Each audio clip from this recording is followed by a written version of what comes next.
What is one of the best reactions you've gotten from filming content? The amount of looks you get is crazy. Oh, yeah. It's just, it comes with the game. Yeah. I mean, sometimes I feel like there's this big buildup because there's some kind of action movement with the food, whether it's like pulling a cover off, like a smoked drink, or pouring some kind of sauce. And it's just like, yeah, like the cheese pull, like spaghetti pasta pull. And it's great when it goes well and you're like, oh my gosh, this is such good content. But also sometimes I don't have a poker face, so I worry that sometimes when something just falls flat so bad that I have this look of like complete disgust.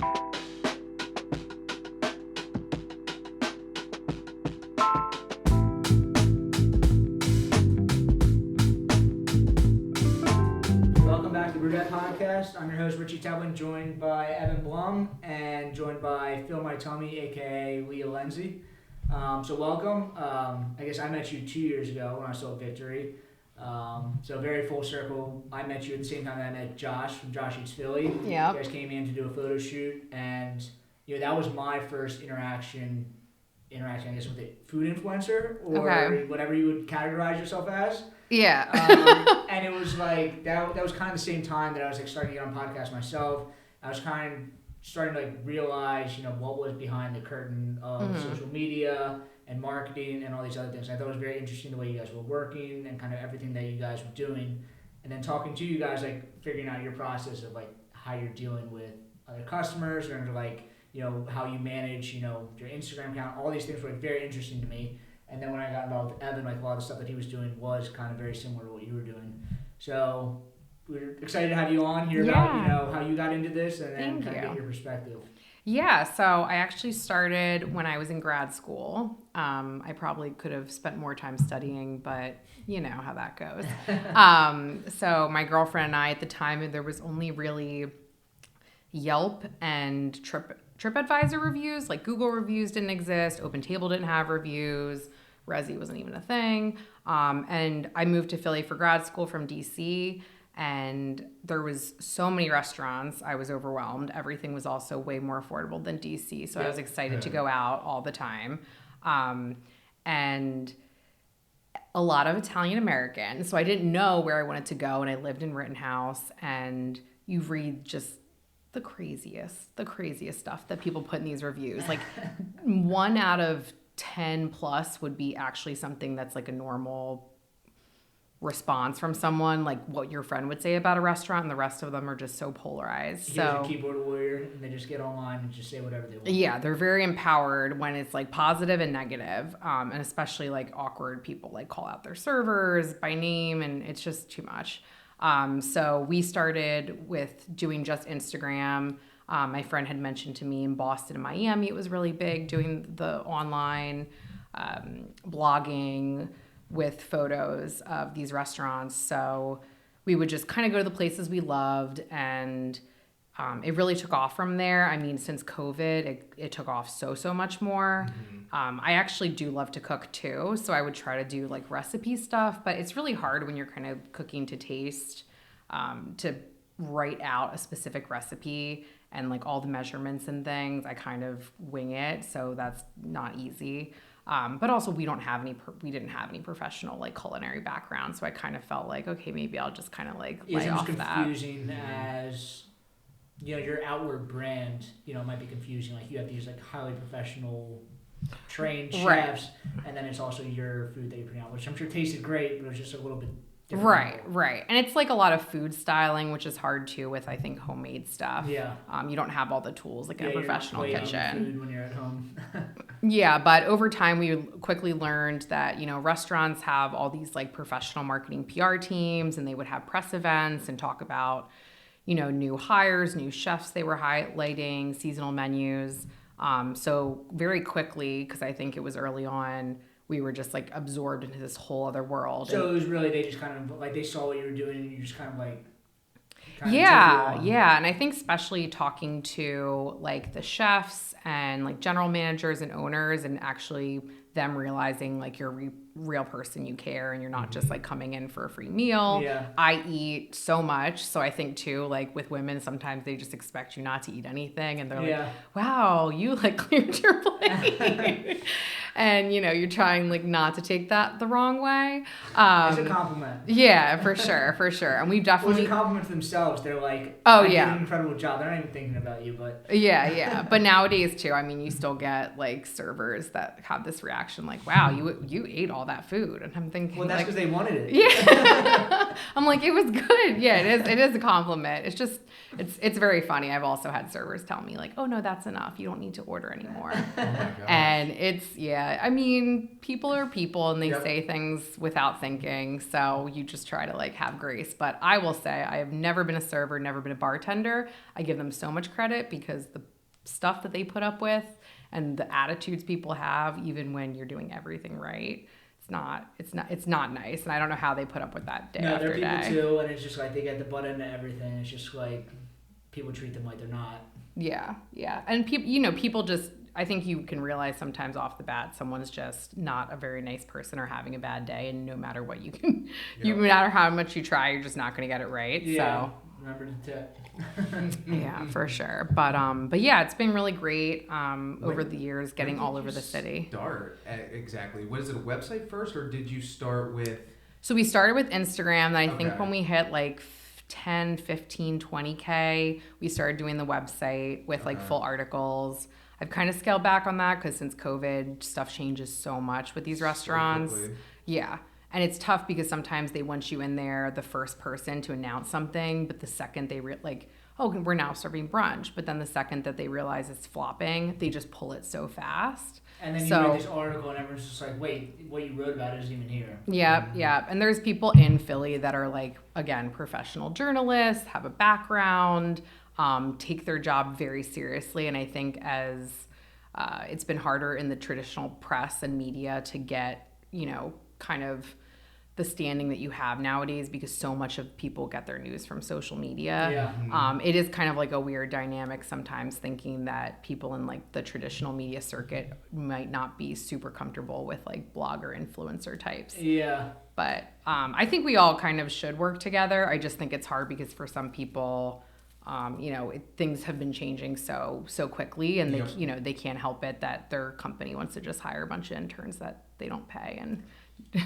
cut their salary and stuff like that. So what was the style that you ran? I mean, when we had Josh on, like he talked about like he was just posting random things and like he came in the era of just like some big fancy ice cream thing that was like Instagrammable. Yes, like the food with porn. Some crazy yeah, like with New York and Boston and Miami, there was a lot of that.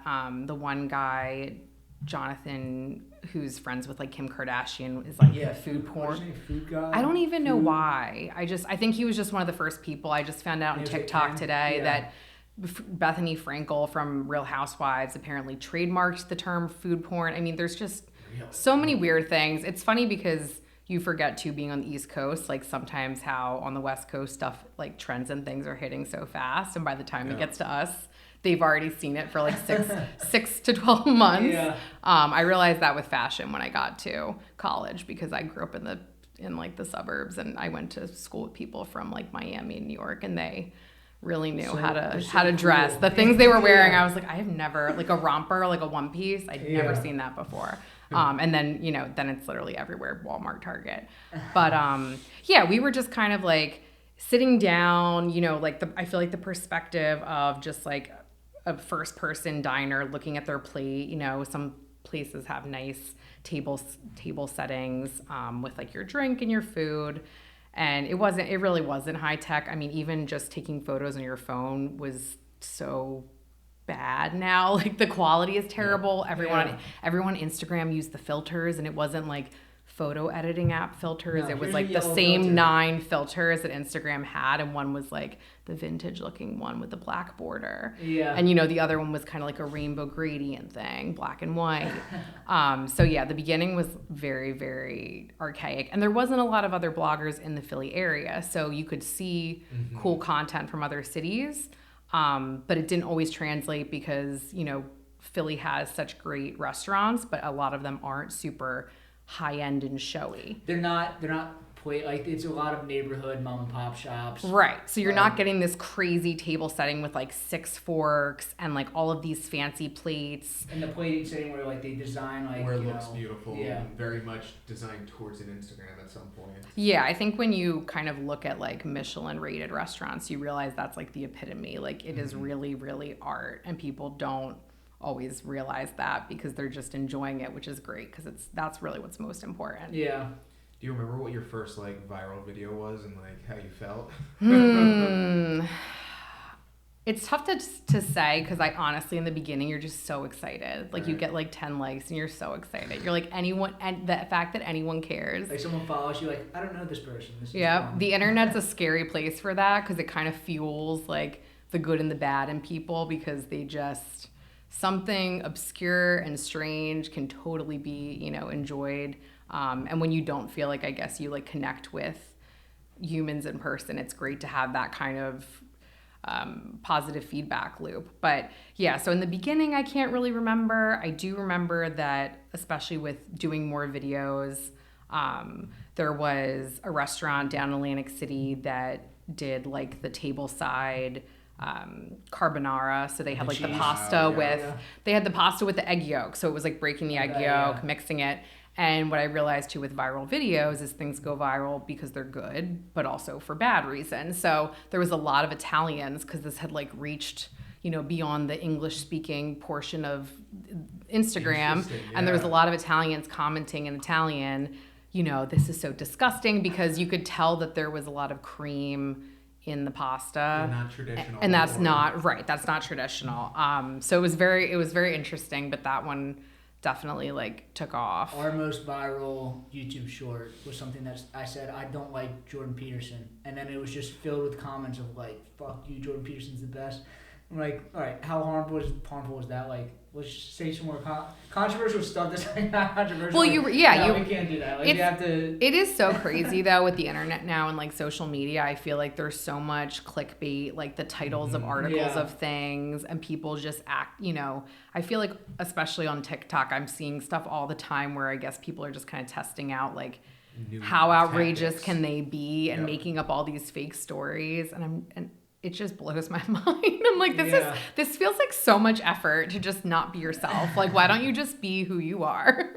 But I guess it's easier for them if it doesn't work. They can just kind of like pivot and go to the next, the next type of thing. But there's definitely like a lot of, I've learned through social media recently, there like a lot of people who probably have a future in comedy. Like I feel like a lot of parody, like stand-up comic. It's funny because I just was at a comedy show at Helium in Center City, and they were great performers, but I see you're not supposed to record anything. They don't want you to steal the material, which I don't know why that's a new thing because comedy's been around for so long, and I feel like there wasn't a concern with that before. But there's so many people on social media with really good jokes and really where it's not like music. You can listen to the same song 10 times in a row. Yeah, and it's just as good.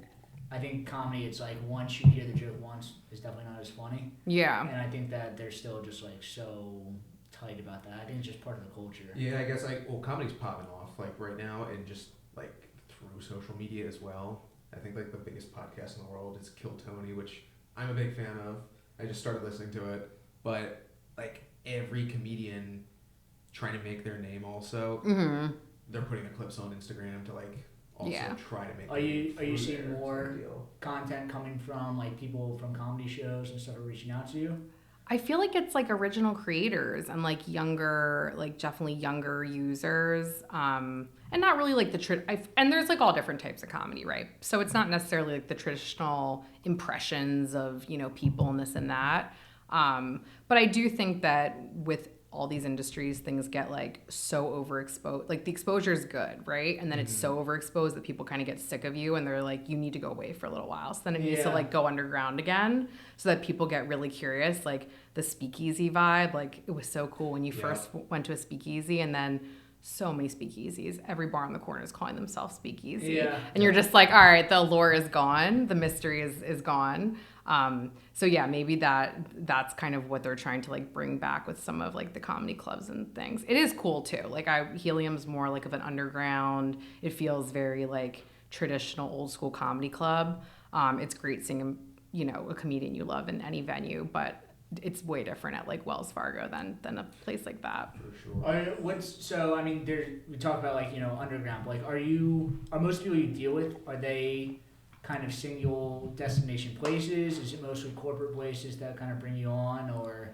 So this is not my full-time job, which Yeah. I think is great for me because I don't have to say yes to a lot of the corporate stuff. Yeah.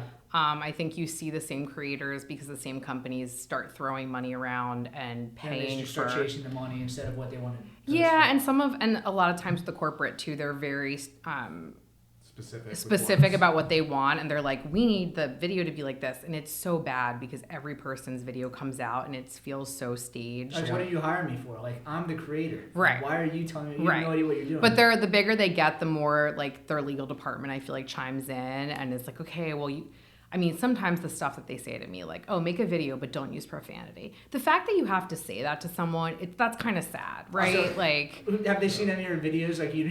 Yeah, but just videos. Like, if something bad must have happened, maybe they didn't vet someone out. I've been to tons of events, like in Philly, in the Philly area, that serve alcohol. And I was never worried. I was always 21, but they're not really carding anyone because it's kind of like being at a wedding or something. Everyone's kind of like, they're like hanging out, having fun. You don't want that kind of vibe.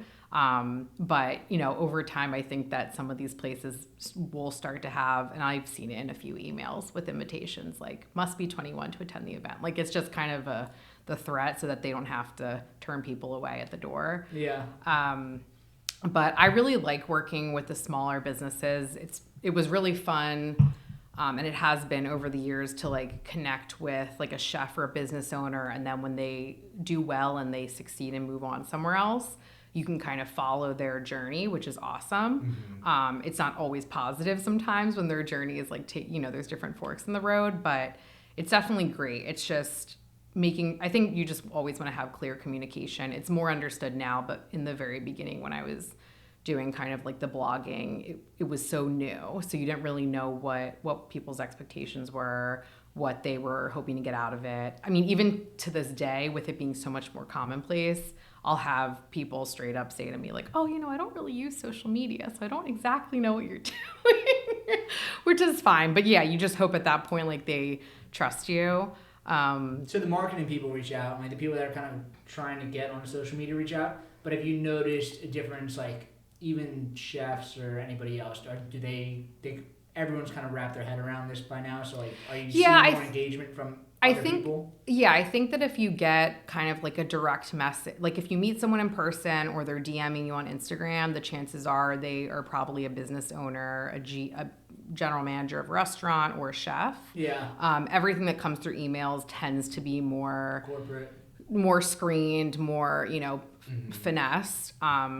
But I will say that, sometimes when you don't have all the time to kind of sift through the good and the bad, it is nice to get up front, like, okay, this is what we want from you. This is the timeline, expectation.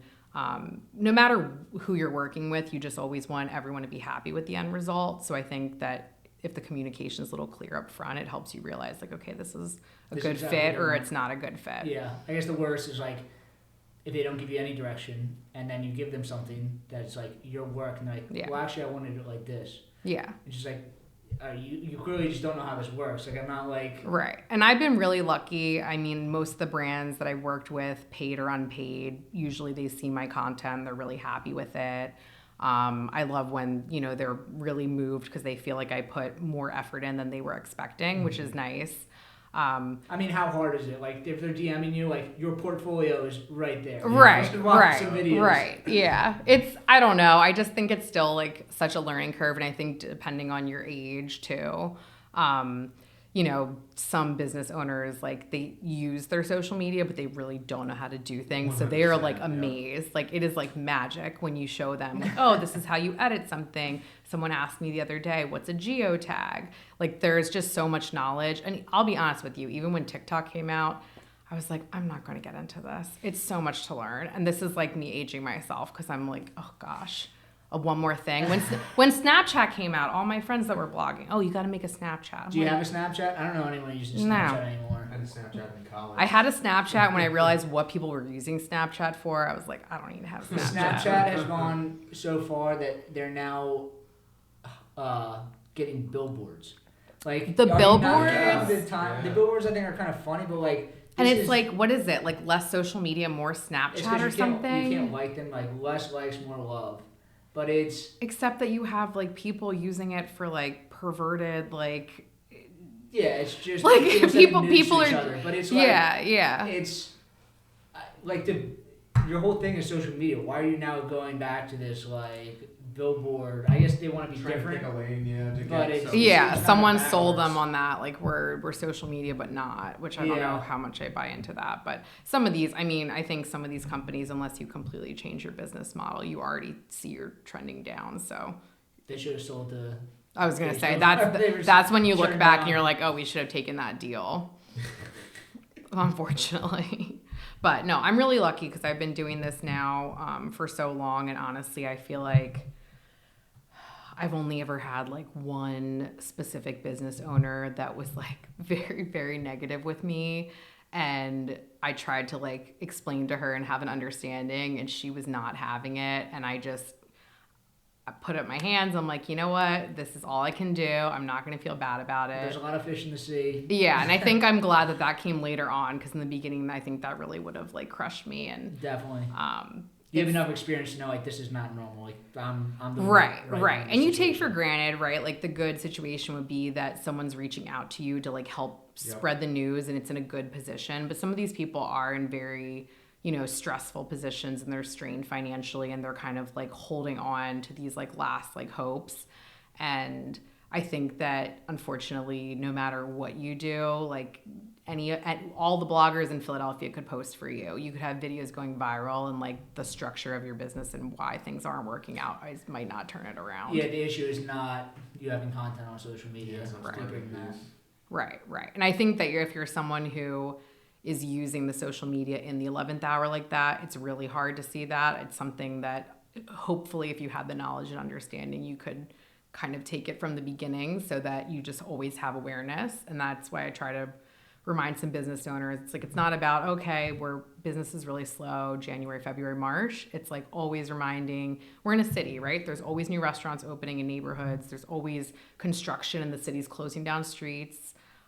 You just always want to have that, like your brand awareness constantly. Like you don't want people to forget about you.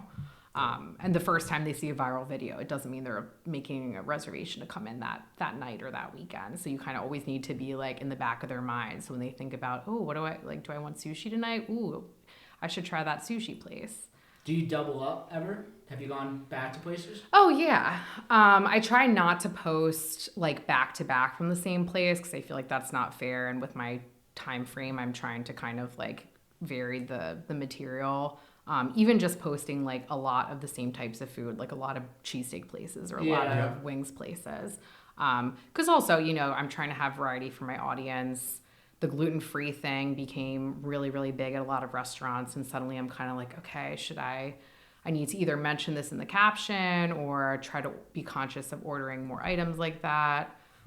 So some, when restaurants don't always understand, I'm like, I need more than 2 dishes, because I'm trying to show your variety for your customers, but also I don't know what people want, right? Like maybe they've been dieting for months and they really want to like binge on something super greasy and unhealthy, or maybe, it's that time, it's getting to be the summer and they're thinking about being healthy and cleaner eating and starting, new good trends for their body and self-care. So they want to see like something more green with vegetables. So there's a lot that goes into it. I think that just kind of talking it through with the business owner helps them kind of like understand. And then for them too, right? Like crafting a menu and having something that's kind of for everyone, but also like your specific type of customer is good. So when they reach out to you, they want to highlight specific things, or you kind of know what you're doing, where like you look at the menu and you're like, we should be talking about these? Yeah, I usually talk to them beforehand. The biggest concern I have in general is that I'll come in and it hasn't happened often, but I've come in and chefs will be like, oh, let me send things out for you, which is so exciting because I love all different types of food. There's only a few things I really don't eat. But there's been times where they start sending me things and I'm not recognizing any of the dishes. And then I'll say to them or the server, oh, are these on the menu? Oh, no, these are like not even coming soon. These are like experiments that the chef is testing out, which is great. But I'm like, I can't promote something that someone can't come in. And other restaurants have even told me when they did like a news segment, oh, we highlighted a few dishes with the news team. And then we took one or two of those things off the menu because no one will order it. And then the news segment airs. And everyone's coming in and asking for that. And people will get upset at anything. So you really have to be so conscious of that. So that's something I kind of like try to talk through with them. Or if they have special seasonal menu items, like, okay, how long is this on the menu for?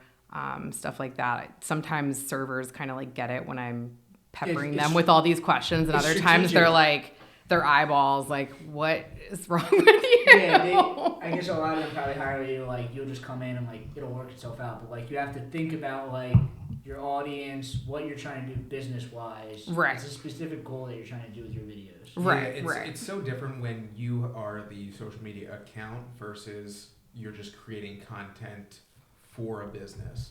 Because you have to then also, you're looking at your account to feed an audience so it doesn't then get stale. Right. So this can support the business. That's something that definitely have looked through and learned through some of our past experiences. And I think it's good too to just talk through some of these things because people get it, and especially when they're so close to the concept, they really have so much that they put behind it, but I don't know if it's easy for them to kind of like translate it to the customer. Mm-hmm. So asking all these questions, sometimes it's like, oh, I thought you would kind of like get that.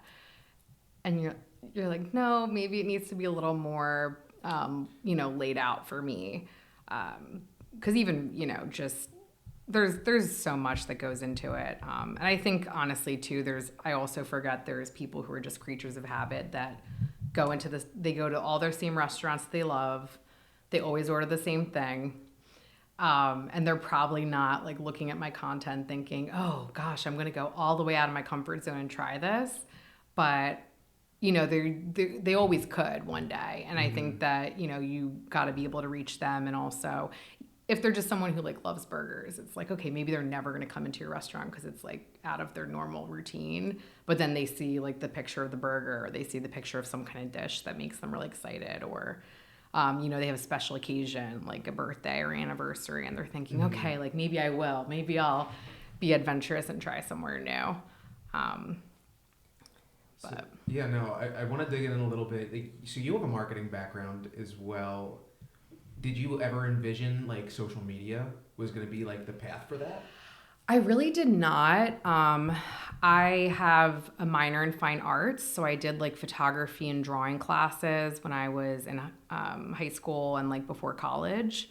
And I think that that when I talked to my parents about a future career, art, my mom's sister was an artist, and it's just like it's going to be a hard uphill battle. So I was trying to think like, okay, how do I marry marketing and art into something can be like a good stable career.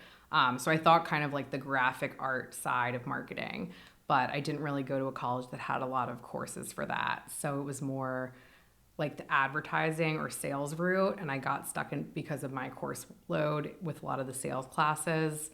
And I worked for a company that just made like promotional products like koozies and sunglasses. And I just hated it. I did not want to be selling stuff I did not care about. Even to this day, it's funny. Some people will say like, oh, don't you feel like you're selling the food though? And I'm like, yes and no. It's like very artistic the way you can kind of put together the setup for a photo or a video. I love giving like the perspective of like the first person, like this is how it should look when you like go into the restaurant and you look around, and this is like the ambiance, and the videos on Instagram and TikTok have helped so much with that.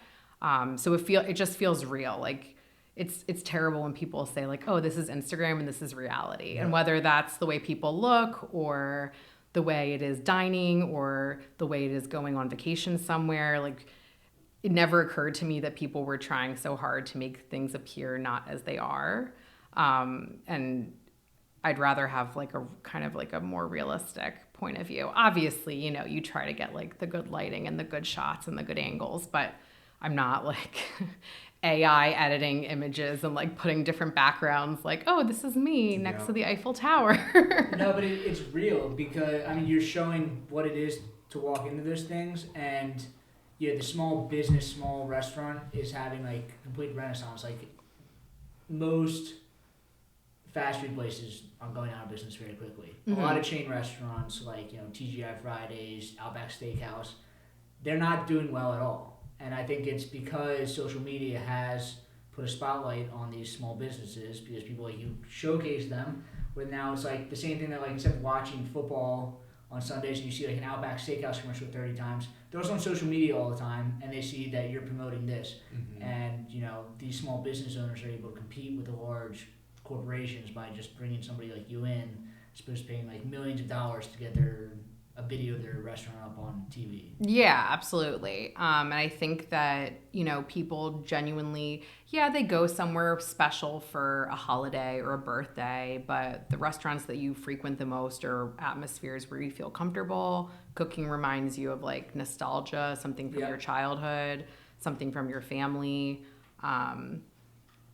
There's, a lot into it that people don't realize. And it's just great for restaurants just to have that return business. I think it's so much easier to capture that than constantly having to draw like a new customer every single time. And then you're also dealing with so much potential backlash if that person is a difficult type it's also a difficult person to please, really. Yeah, and it's easier to manage. Like, just thinking of it as in the business perspective, like if you're having the same customers over and over, you know what products to make for them to order. Or if you're getting new people all the time, you kind of have to like keep reinventing or keep making that original sale every single time. And I feel like if you see trends with trying to put new things on the menu, raising prices, like changing the format of the restaurant or the seating or this and that, like those repeat customers are the ones you can trust to let you know if things are going well or not. Like someone who comes in once and gives you rave reviews, like that's great, but then they're gone and they're never back again. Yeah. So it's been really great. I love working with like the small businesses in Philly. And when you talk to these people who care, like they care so much. It is literally like their family. I mean, they spend more time in their business than they do at home. Hopefully they have like that they foster kind of that good environment where their staff and stuff feels it too. And I feel like that is also like the vibes you pick up on when you're dining there, which is, kind of like the unsaid stuff that like, it's just kind of a regular place, but I like love it every time I go. I like leave with this like good feeling. And in the beginning it was funny because I would talk to business owners, not really the chefs, but like the owners of some restaurants, and they'd say, "Oh, I want you to come in when I'm there." So I'm like, "Oh, when are you there?" Some of them would be like, "I'm there all the time." And then I get the extreme that would be like, "Oh, I'm only there like once every 2 weeks." And you can tell, like you go into those businesses and you can tell. I mean, we all know how we act when like our boss isn't watching us. Like everyone tries to be a good person. But it feels better when you're a team and you're all like kind of working together for the greater goal. And I think that just like brings out the best in everyone. Cool. So we had talked a little bit before we got on. I'm seeing a lot of Atlantic City content. Mm-hmm. Are there other trends that you're seeing? I mean, I know personally, my girlfriend's Mexican, his girlfriend's Indian, and I don't know if it's like a bias, but I'm seeing a lot more Mexican places pop up. I mean, El Mano, Cantina La Martina is getting like so much attention, and I'm seeing like Indian restaurants pop up like all over the city and all over everything. Like, are you seeing trends? I am seeing a little more. Also, of that. African food also. I don't know if that's like just because it's getting more attention on social media, or I'm seeing just things that are different than just like Italian restaurants. Right. I mean, some of the stuff that like the social media was crazy with was like the rolled ice cream, the Nashville hot chicken. Those and you see it because it like comes and goes really fast. In general, I think that there's probably a lot of restaurant owners that they were doing whatever cuisine they thought was marketable as opposed to like what they grew up with and what they love. Yeah. And I'm hoping that, with people being more willing to try new things, that they feel like, okay, there's a market to try this. Like, I feel like all I would hear is, you know, if Asian families would open restaurants and it would be Chinese food, even if they were Vietnamese, Korean, Japanese. Yeah. And like in the suburbs, it's like notorious for finding a restaurant that's not one type of Asian cuisine. It's like all of them in one. Yeah. And I'm just thinking to Asian food. myself, like, this is crazy. You From have the burbs. so many types. Yeah, Thai, sushi, Chinese. And, you know, as Yeah, you much don't as go some to- people think you that's don't all go the to same, Japan it's and, not. like, this is a European food restaurant. Like, Yeah, especially what? with Japanese, you're just like, this is like too much. Yeah. So I think that it is nice that some people are doing like more niche and specific types of cuisine. I definitely think I've noticed some kind of like high-end Indian cuisine and like a little more like fusion type things. I Yeah. do see a lot that there's like restaurateurs and chefs from like the New York area. So I'm hoping maybe that's Coming from New York to Philly. yeah, or like bringing a concept that has worked in New York that they Okay. can open up in Philly. So I think that that's really nice, especially with like a more diverse type of offering. I hope with social media that it like brings awareness, but I know that there's just so many fads, and there's like the cucumber guy on TikTok now, and that's like it'll be here, but then it goes. So the problem is like tapping into that at the very beginning, because usually we're all catching on, and then it's just like over in a flash. I mean, we talk about this all the time. Like the breweries that stay around are the breweries that are like are true to themselves, and like they are doing something unique, but it's not that they're chasing the trends. Because trends happen so fast, you can't Right. change all the time. Right. And then your customers too have to be able to rely on you. So if they think that Yeah, and you're there's gonna be constantly customers that are more changing, valuable. It's just like, all right, maybe they liked what you were doing before. That doesn't mean that they're gonna like you when you completely change again. They liked what you were doing Right. before. right. And it's, yeah, I definitely saw specifically with the trending, with like the breweries, it was like the seltzers and then like the tequila seltzers and then the iced tea, the alcoholic iced tea Yeah. has gotten I mean, so seltzers big. changed. Everyone's like, these are gonna like bring brewing out of business. Now seltzer's down 35%. Oh, yeah. Year over year. Because as And next fast as year- it goes up, it's going to come down. Exactly. You need like something more stable than that. Like you can keep chasing the trends, but like they're gonna go away. Yeah, I feel like it's always smart to have some attention and like finger on the pulse with those types of things, but you just can't let it distract you. You can from... be ignorant of them, but you have to be able to see the whole picture. Yeah, a lot of breweries do a pretty good job with that. Like at this point, I feel like there's usually a non-alcoholic beer on tap right now. I was gonna say non-alcoholic is Yeah. huge now. Yeah, too. well, I'm the opposite way of that. Like I think seltzers, teas, NA beers. I think NA beers are very much a trend, and everyone's just like, yeah, but what do you think about Athletic? Like, yeah, but what about White Claw? White Claw is very quickly losing all their market share. Right. Just because they're hot right now. There was recently in Manayunk an NA bar. Okay. Opened up last year, already out of business. Really? That's a Yeah, shame. and it's like It's a tough market in Manayunk too, because I feel like you're not really the suburbs, so you're not you're not as connected to the rest of the city. It's like the economy is bad right now, and people are Right. spending all this money. Right. You're basically buying fruit juice. So if you're gonna buy Right. $14 for a fruit juice that looks like some cocktail, it really costs $1. Where a Right. cocktail, you're like the markup is like 50%, but any cocktail Right. is like the markup is insane. I think people were like not willing to pay that much money for a ginger forward. Right, and I think mocktails have always been around, so even though you didn't have like your favorite beer, non-alcoholic, Yeah. there was still options. That's always been around. I think too that the problem is I see a lot of bars and restaurants selling the non-alcoholic options for the exact same price as the alcoholic options. And if it's cheaper, Well, it's like it's $1 not. or $2. For beer, and it's I'm like, more you can't expensive. do this to the you But- can't do this to the Yeah. the customer. I think it's very much a trend, and it is very hard and very expensive to make NA beer. And I think Athletic is going to survive, but I think the craft breweries that are leaning on it. They're wasting their money right now. They're not making any money. They're like, well, if we get big enough, we can start making money. Like, well, at that point, it's going to be some other trend. And I think that it's intentional. I mean, all of the NA packaging options look almost exactly like alcoholic, and if it was so sustainable and like you could really lean on it, it would be more like eye-catching. I think 100%. honestly, like my parents could walk into a liquor store and just by accident, because it's like right next to the display of the other one. Like the coloring is exactly the same. Literally, sent my friend out to grab some beer when we were pre-gaming at my house, and he came back with an Athletic beer 6-pack. Okay, we're back. We stopped for a second. Our audio recorder died.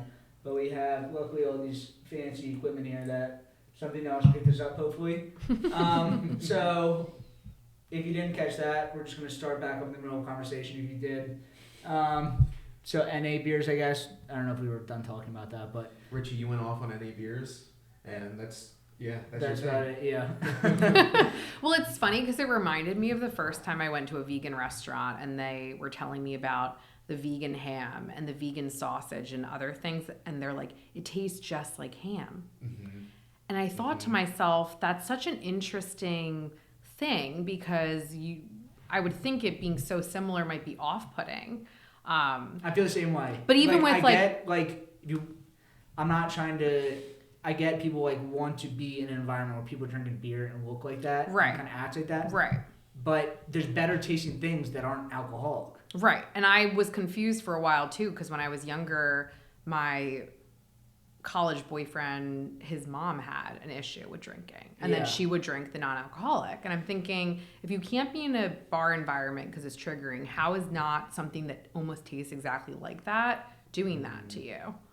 Like let me stop smoking cigarettes. Let me just eat candy cigarettes. It's like, all right, there's another option here.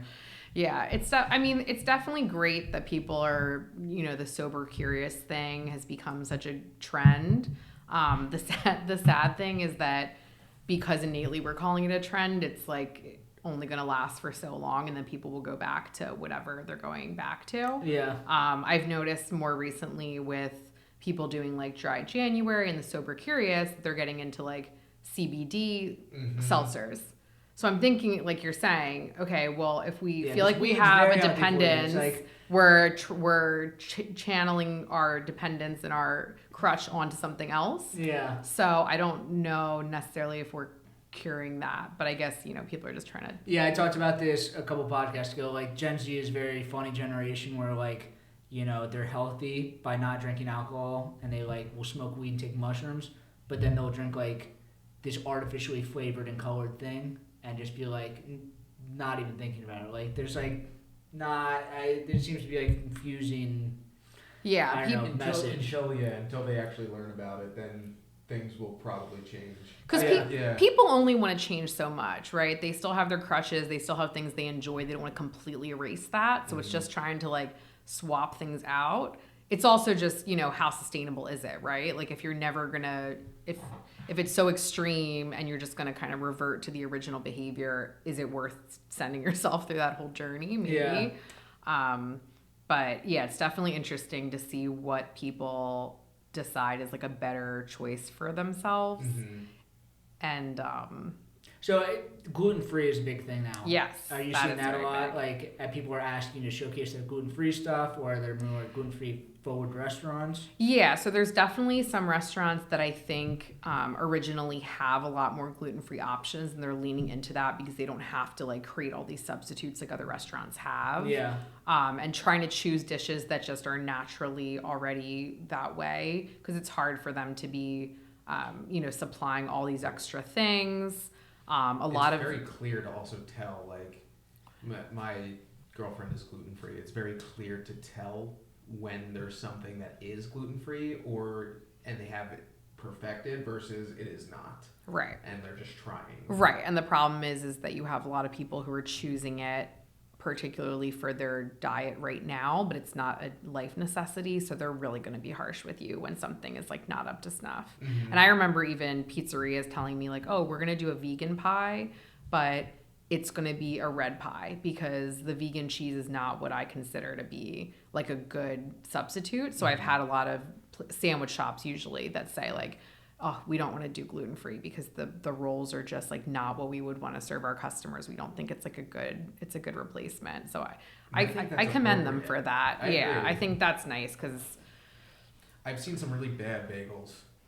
That's it. Just bad bagels. Yeah. Not good. It's also hard because people. Is that a brick? Like, what yeah, is usually it's like really dense. Yeah. So gluten-free brownies, awesome, super fudgy, but other things just it doesn't have like the elasticity. Yeah, it reminds me of like what pilgrims ate when they were coming over from England or something like that. It's also a liability for these restaurants too, right? You have people coming in saying that they need things without gluten. I was at Laser Wolf in Kensington, and it was like, oh, we're making pita, and there's flour literally in the air. So if we want you to be safe, you probably shouldn't eat anything. You don't want to tell that to a customer, like, okay, please leave with your money. But then the people would say, oh, no, it's just like a light, like this or that or the other thing. Because they need like separate fryers. I went to a hotel that had like on the breakfast buffet, like separate toasters. I mean, it's a whole thing. So I feel like if you're going to do it, you kind of have to do it right, because you're going to start pulling in people who really do have like extreme medical need to not have contaminated food. So you mentioned Laser Wolf. Did you make content for them, or you just went in? No, I just went in.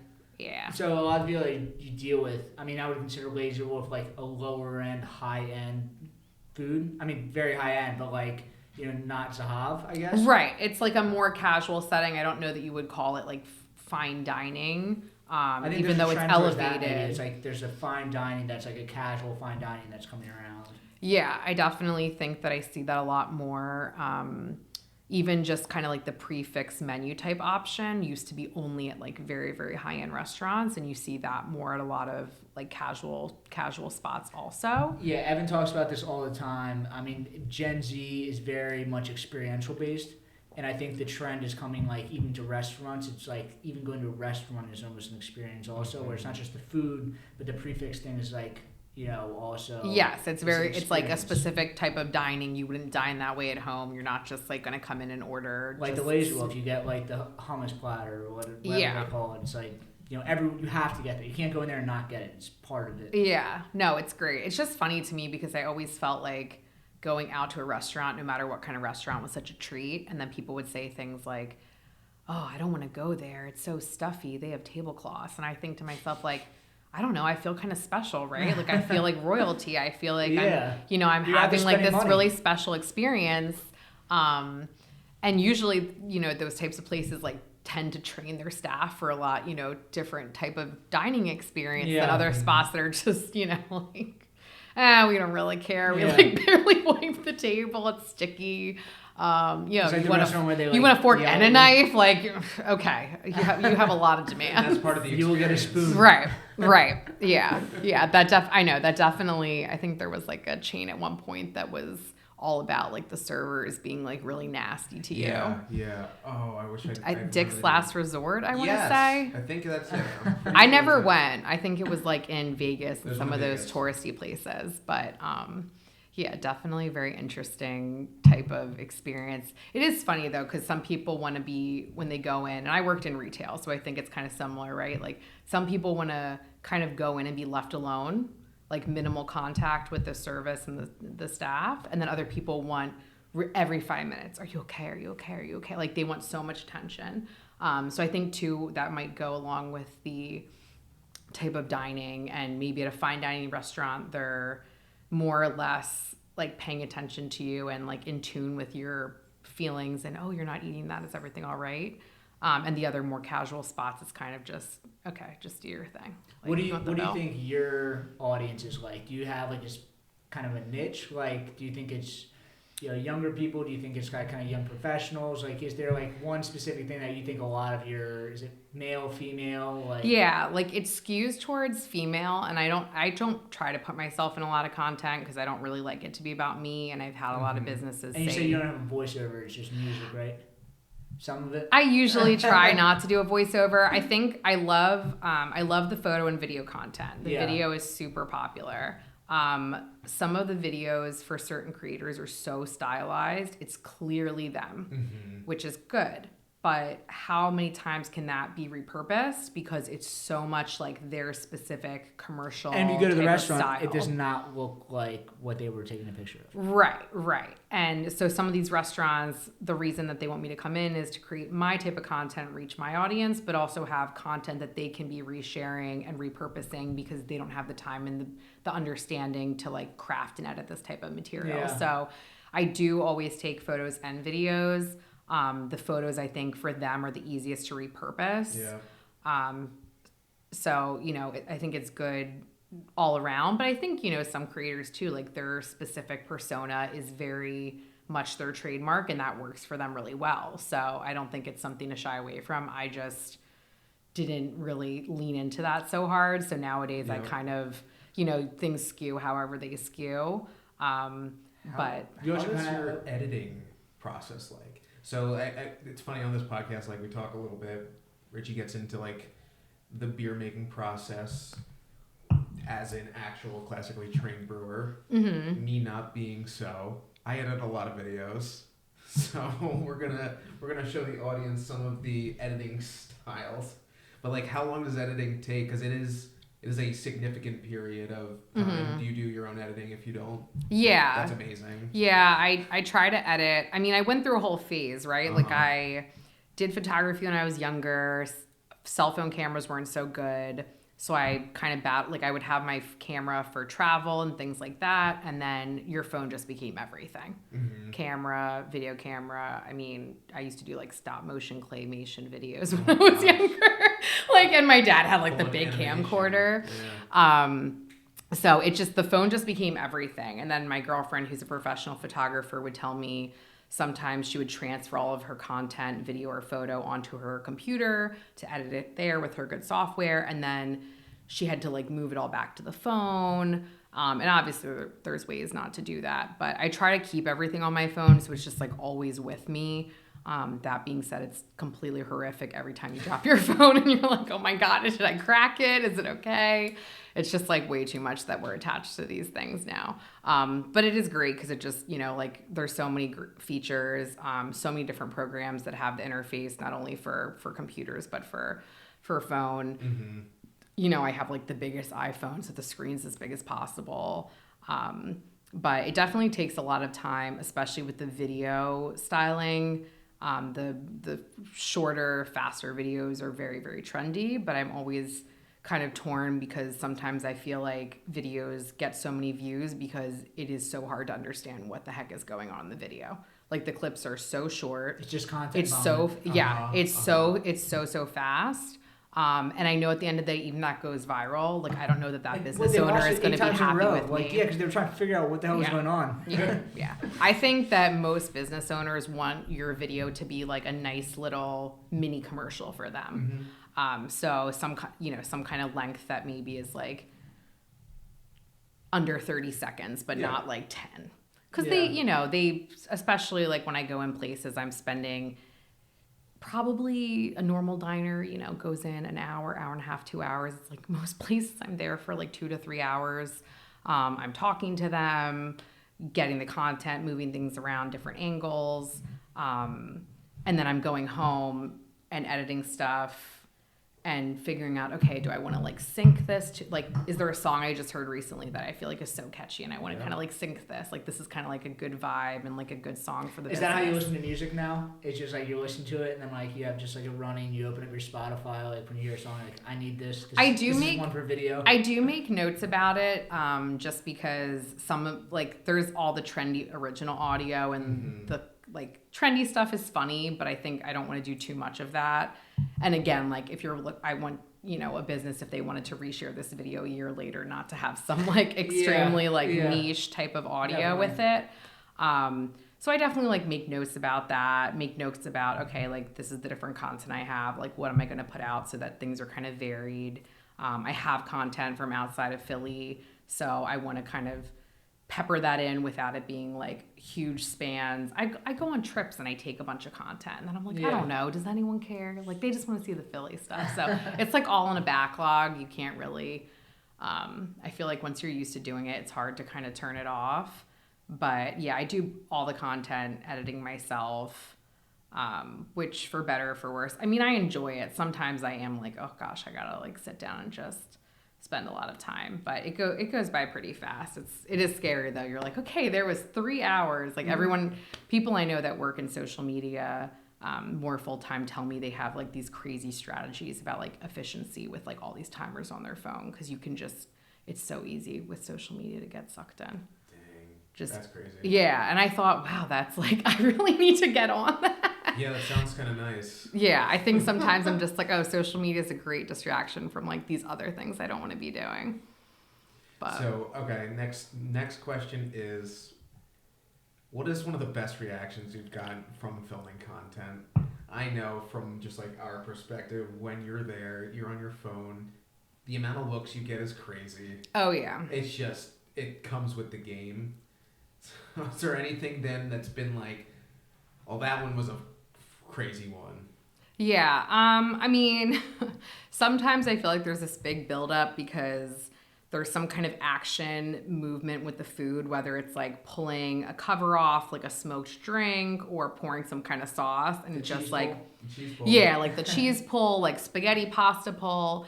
And it's great when it goes well and you're like, oh my gosh, this is such good content. But also sometimes I don't have a poker face, so I worry that sometimes when something just falls flat so just bad flops, that I have this look of like complete disgust. And I went to like a really expensive steakhouse and they had this au poivre sauce, which is like a French sauce made with peppercorns. And French sauces are notorious for being very, very complicated and very hard, even though you can go to the supermarket and buy hollandaise like powdered in a packet. Like real French sauces are like really skilled chefs. The sauce looked like warmed up cat food. It was so, I don't even know what was wrong with it. And it was in one of those fancy little silver gravy cups.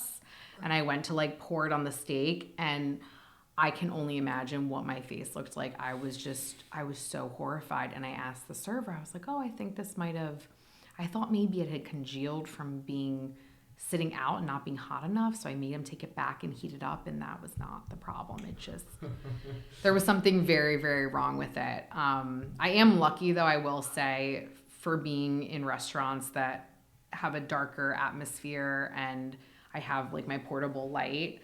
I try to be very conscious of the other servers because I have heard so many other horror stories of bloggers getting nasty comments. I was sitting outside a few months ago at a restaurant that did like the Wagyu hot rock, so like little pieces of Wagyu when you cook them on the stone. Yep. Completely random that this restaurant had this because it really didn't fit with the rest of the menu. But we're sitting outside, right? So what's the worst someone's gonna say? It's not like I'm smoking, a cigar and blowing in their faces. The table next to us was so bothered by the fact that we were doing this, and was just like saying things out loud like, oh, can you believe this? I'm like, this is literally a dish served at the restaurant and we're sitting outside. Like, what do you want us to do? And like calls the manager over, and we're just sitting there like, this is so awkward. And I feel bad, right? I don't want to, but it could have been anyone. That wasn't even like a me issue. That was just a very difficult customer. Yeah, it's not you. It's just, that's them just, whatever was happening around them, they're going to complain. Yeah, I think probably another awkward thing that happens is if you're at a restaurant and they know you're there blogging and they know you're there promoting them, and normally an order for 2 people is more like the food for 4+ people, and the tables around you are starving and they're like waiting for their food, and then the server brings out all these dishes for your table, and it's like quite literally the plates don't even fit on the table sometimes. I always ask for like a 4-top. And they're all just looking at you like, what the heck? Like, how is that girl, or how are those 2 people getting all that food? We've been here waiting. And I get like that when I'm hangry at a restaurant. Every run out of the kitchen, is that mine? Is that mine?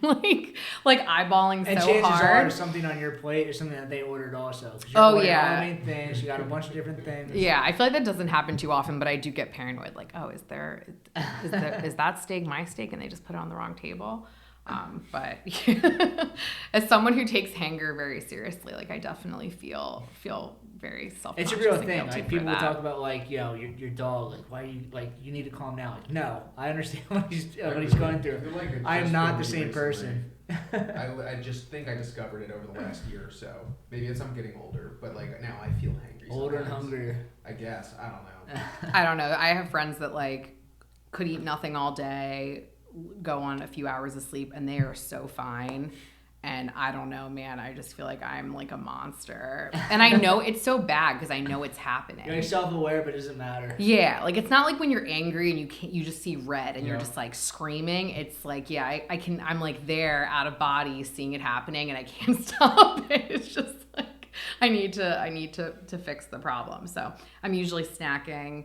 A lot of the offices I've worked at, the other people will be like, oh, I feel like every time I walk by your office, you're like snacking on something. Which again, as a woman, you're like, I don't really know that I love that people like have to constantly make these comments. But yeah, it definitely helps with like the hanger pains. Do you do anything besides restaurants? Like, do you do products or, prepackaged stuff or Yeah. stuff like that? Some, a lot of the paid partnerships can usually tend to come from like shelf stable grocery store products. So that kind of is an easy bridge.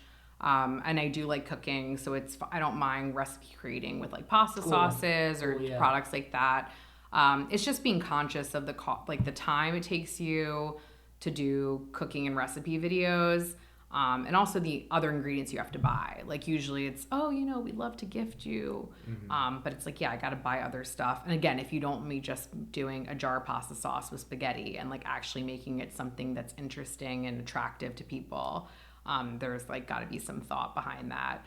But it's been, I really like working with like alcohol and beer companies.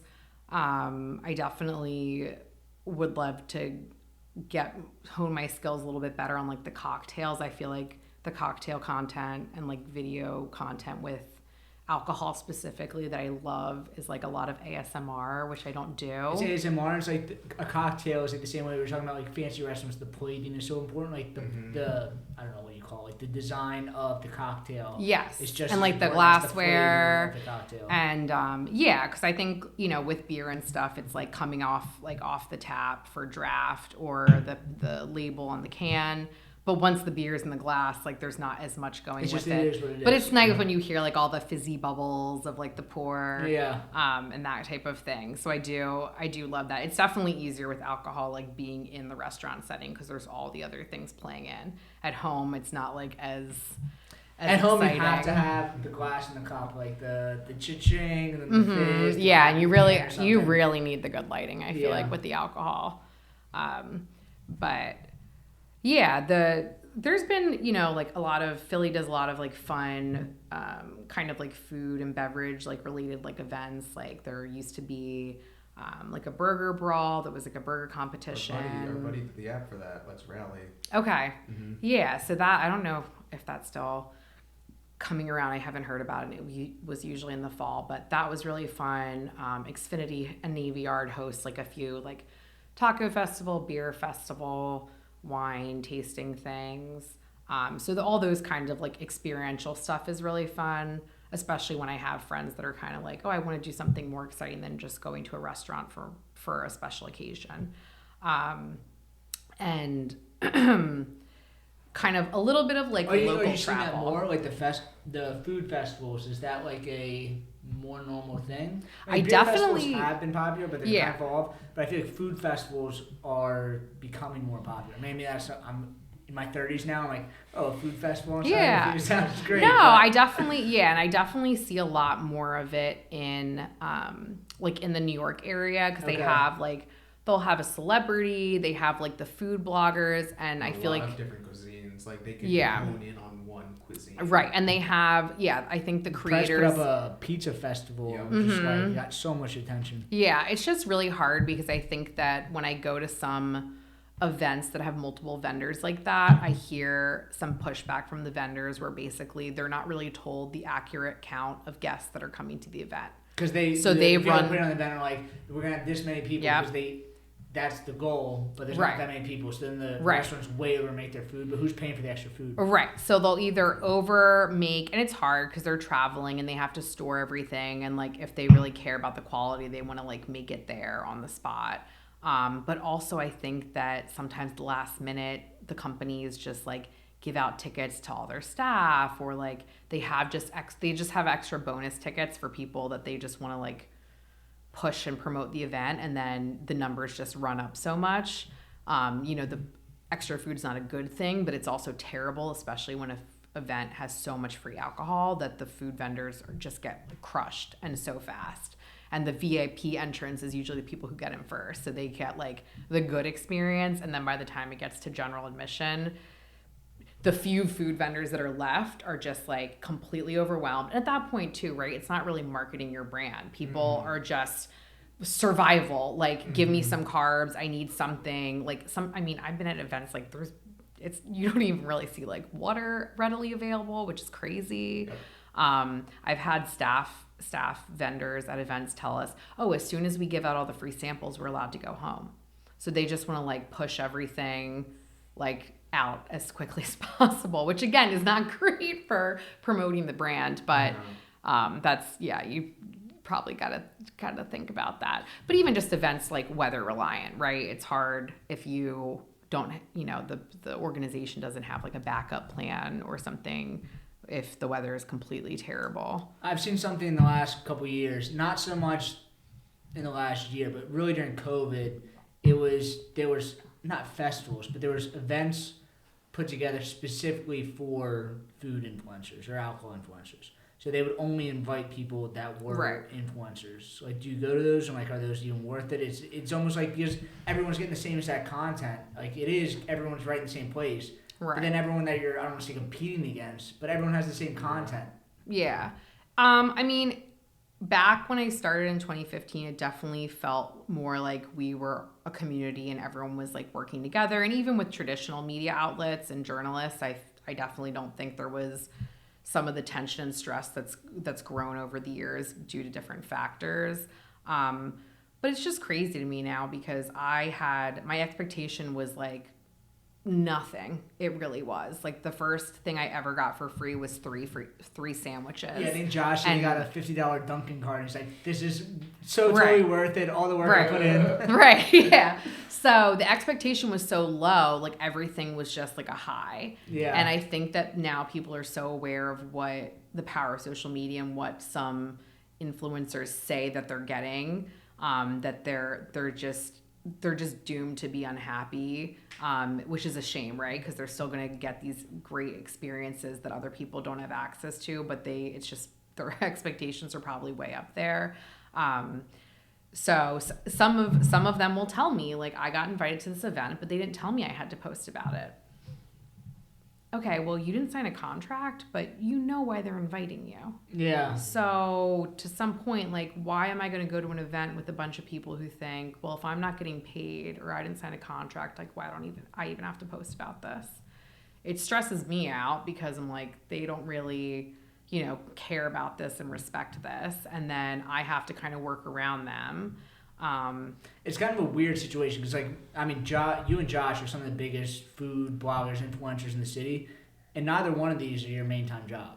Right. So, how are these people think that, they're going to, then just make all these things? I don't understand I'd like to chalk it up to the fact that they probably haven't found that thing in life that they're really passionate about, so they think that this is the thing. But having a little bit of experience and being a little bit older, I feel like if this was their thing, they would be killing themselves to make it happen. Yeah. And you don't get that when you're younger, but I think that, over time you just realize the stuff that's work that I really love, I'll spend all my time because it's work, but I love it. Yeah. And I think that that's something that, Josh and I have grown and other people we work closely with, you can just tell the people who respect others, they truly care and want to be there at these events. And it's hard sometimes with our schedules, right? We can't be everywhere. So if I'm going to go to an event and I can only be there for 30, 45 minutes and I'm really worried I can't get the content that I need, I'll probably just say I can't go, or I'll reschedule. And I always say, if there's an opportunity to work with them on another date, I'm happy to do that. Thank you for coming in. Your tire popped last time and we rescheduled. We made it happen. Yeah. But I think that you can just tell, and there's that mutual respect, and it's okay that everyone doesn't eat, sleep, breathe, blogging to the same level. Yeah. I, don't really write as many full articles on my website. I wish I had the time to do that. I just don't. But yeah, I think over time, it's just a shame that businesses that don't have the knowledge, and even big corporate brands, they do crazy stuff sometimes, not really vetting who they're working with. And it's just, I think to myself, could you imagine just hiring an employee for your business and not even interviewing them? Yeah, and that's what it seems like these, sometimes. Like you don't even know who you're working with. We have total control over everything, but let's just make this like rash decision out of nowhere to just do this. And it's like, okay, I mean that's not on brand for you guys. And even for like payment of stuff, yeah. like I have been lucky not to have to chase people down usually to pay when they, you know, we have agreed upon terms. But like the other week, some guy just like sent me the payment and I'm like, I haven't even gone in and done anything yet. Like this is like way too much blind confidence because someone else is totally just going to take this money and you are in trouble. Yeah. I think he just doesn't understand how it works. You know, it's just like. So I'm like, thank you for having this confidence in me. Yeah. And even, you know, even with the content, right? Like I usually don't, unless it's a paid contract, I don't have pre-approval. So these businesses don't get to really see what I post until I post it. So you think to yourself, like, it is a lot of confidence to have in someone, especially someone you've never met and maybe you're not there when they come in. And, you know, you hear over the years just horror stories. People don't leave tips. People are rude to the staff. I'm always polite about, even if I don't eat everything, just like taking it with me to go, because I feel like that's a way people can be insulted. Mm-hmm. You're just like wasting food. Yeah. So there's definitely a lot when you're trying to be conscious of people's feelings, but I think it's just, you know, the types of business relationships, you get a feel for someone, maybe they're a good fit, maybe they're not. Well, I think that's why you and Josh have survived. It's like you guys are normal, nice people. Right. Like it's not some just crazy, I can make this super edited video and it'll go viral. It's like you guys are like genuine people that, you know. And I think that, you know, obviously I would love to say like, oh, I have millions and millions of followers by now. I've been doing it for so many years. And of course I meet newer influencers who have like a huge following, but you know, there's good and bad with everything. And I think because I do have to care so much still about the content, that it's leading it to be the quality that I want and it's better. The vision that I want. Because if I could just do anything and it would just shoot up, then I, you know, who knows what I'd be putting out there, just like probably not really quality stuff. But yeah, no, it's been really fun. It's definitely a very strange space to work in. I like meeting people. It's great to, you know, have the ability to meet you in person and talk to you. Some people definitely are very different in person than they are on social media, which kind of tends to be the nature of the beast. But it's always interesting. I'll say that. It's fun. It's I don't know. It's ever changing. Yeah, I think it is fun because it's ever changing, and it can be exhausting for sure. But yeah, we talk about like sometimes you're wiped, you just like need a break. But I think you can kind of step away for a minute, and honestly, like all you need is to connect with one person that really cares and tells you this story. I'm sure you guys saw the movie The Menu. Oh, I love The Menu. So I had a coworker that saw that and she like did not get the part about the burger. And I was kind of trying to talk to her just because I forget that I talk to all these people who work in the hospitality industry so much that other people don't have this insight. But I was just telling her like, yeah, I mean, there's so much that goes into this. Like people, so many years of their life are spent succeeding and failing, and they're at this, you know, in this place and that place. And you just never really know when it's just going to like work and keep working. And, you know, they just like gain all this experience and knowledge. And I feel like they care so much, and it kind of like goes into all of this, like is surmassed into like this meal that they're serving you. And, you know, and she's like, oh, like, yeah, like it's not just like a cheeseburger. And I was like, no, it's really not though. And I think if you talk to people who are all about like the farm to table movement, they're super, you know, or like a brewer, like you're super in tune with like every step of the process. But especially like in the US, I think we're a little bit disconnected from things, and people forget that like their chicken tender was once a whole chicken that was on a farm. Yeah, totally. And like the whole, kind of like the whole thing behind it.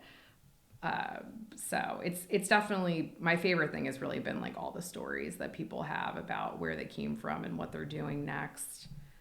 It's so crazy, like in the industry, how people kind of get to where they are. Sometimes it makes sense and sometimes it's so illogical, like all over the place, and then something just suddenly clicks. But it's amazing. I mean, they really get, some of these people, their careers take them all over the world and they meet all different types of people. Yeah, it's not, you're not in a traditional corporate job, but it's definitely a different lifestyle. Yeah, but I think it's fun. I mean, it's like every day it's new, and it's definitely for a particular type of personality, like someone who always wants adventure. They're creative and they always want something like new and challenging. Definitely. Cool. I think we have talked for well over an hour. Yeah, sorry. No, it's great. It's like I said before, like a lot of times it's like, trying to pull teeth, and it's very nice having a great personality on here. So thank you. You can find you at PhilMyTummy, PhilMyTummy. Perfect. Check your stuff out. I'm sure everyone has seen this already because, you are you are. Mm-hmm. But yeah, then you can follow us at BrewedAt or at the BrewedAt podcast. We'll see you guys in 2 weeks. Thank you. Thank you.